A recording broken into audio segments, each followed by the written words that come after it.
Western Front, late 1944. Veteran German infantrymen, men who had survived Stalingrad, Kursk, and Normandy, reported something unusual in after-action interviews. They did not describe panic from tanks. They did not describe fear of artillery. They described a sound. A slow, rhythmic thump, thump, thump, so deep it vibrated through cover. Not fast like the MG-42, not explosive like artillery. When that sound began, soldiers did not run. They froze.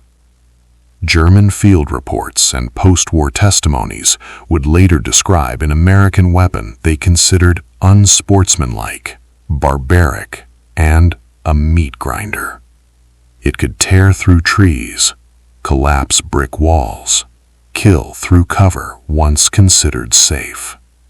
This documentary is not about myth. It is about why the Browning M2.50 caliber machine gun didn't just kill German soldiers.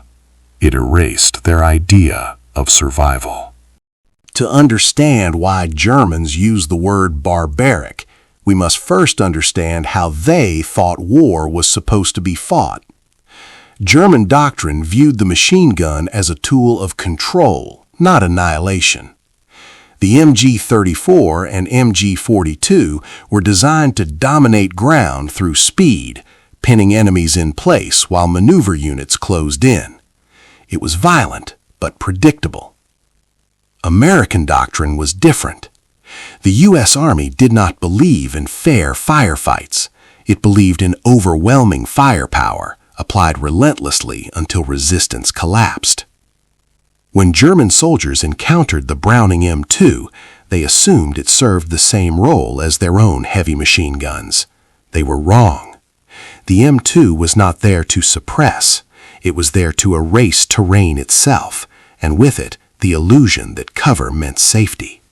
The Browning M2 was not designed for infantry combat.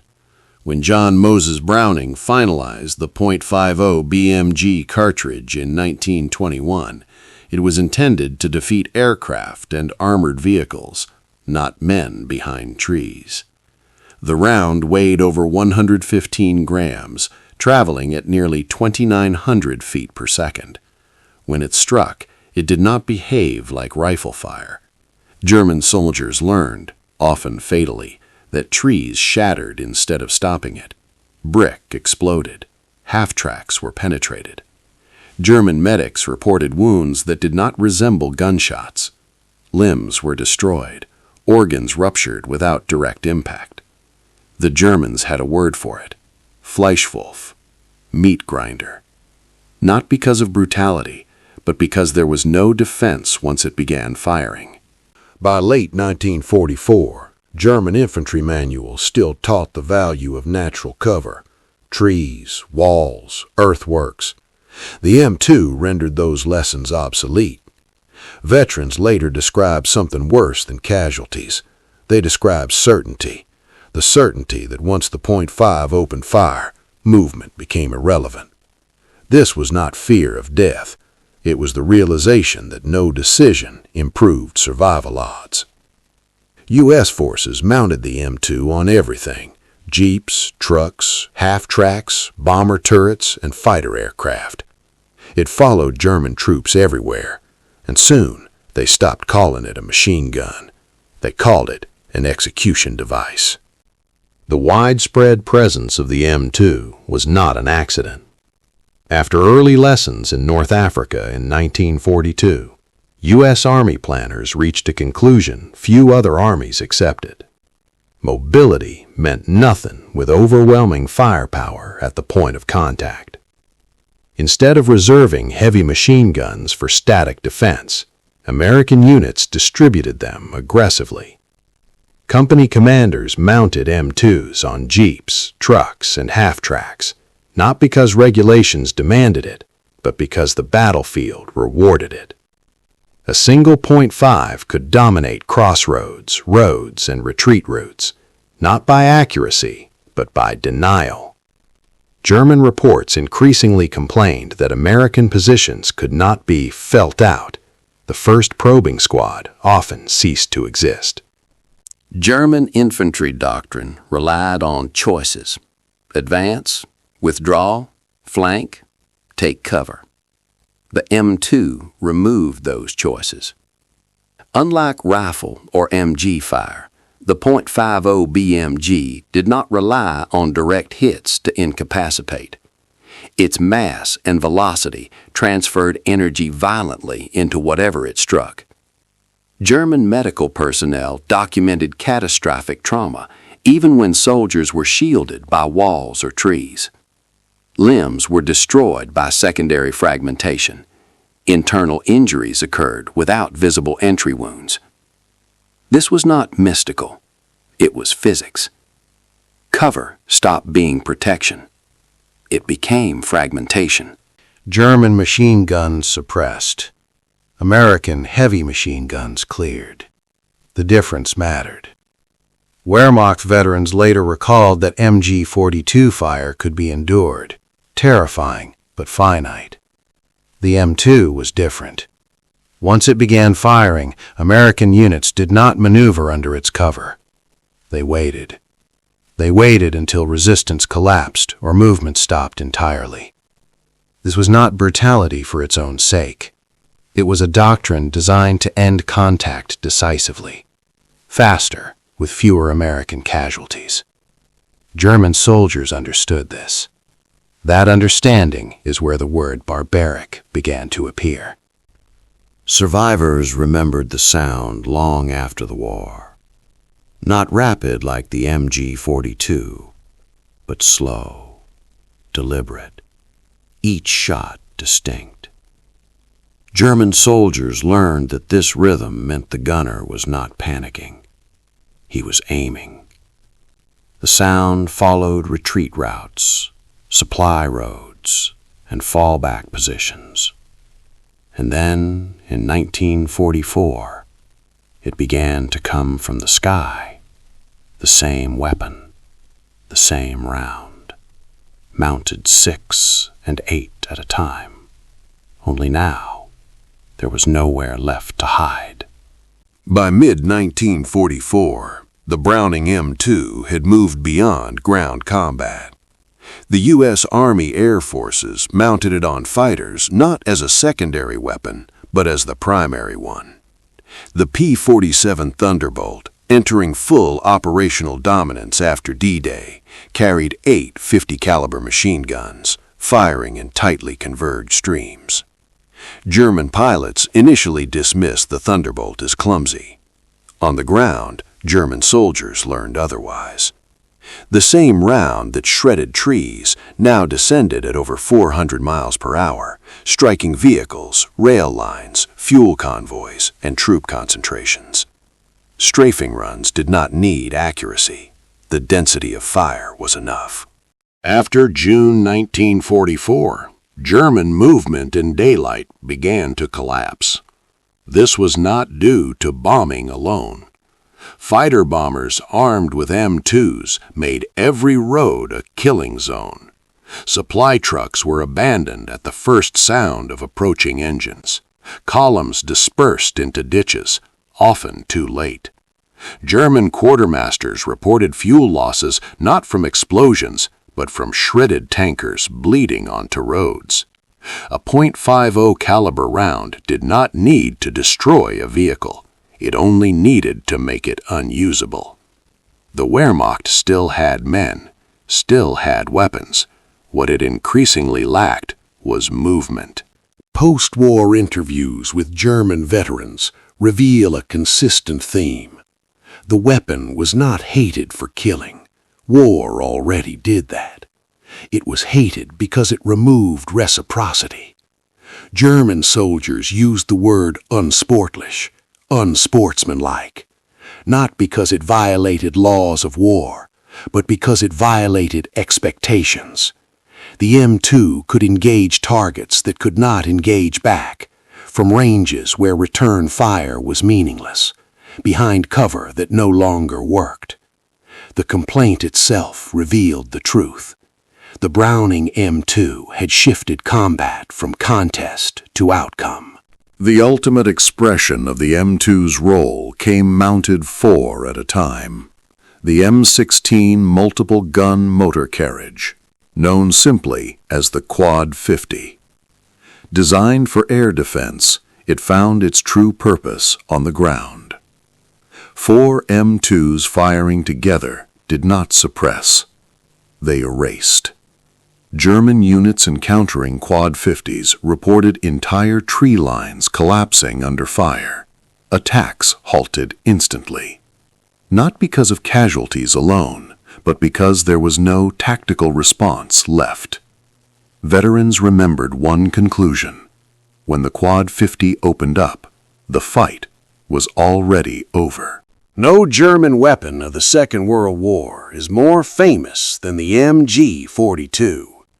With a cyclic rate exceeding 1,200 rounds per minute, Allied soldiers called it Hitler's buzzsaw. But the MG-42's strength revealed its limitation. Speed replaced mass. The 7.92 by 57 millimeter round was lethal, but it behaved like rifle fire. It pinned. It suppressed.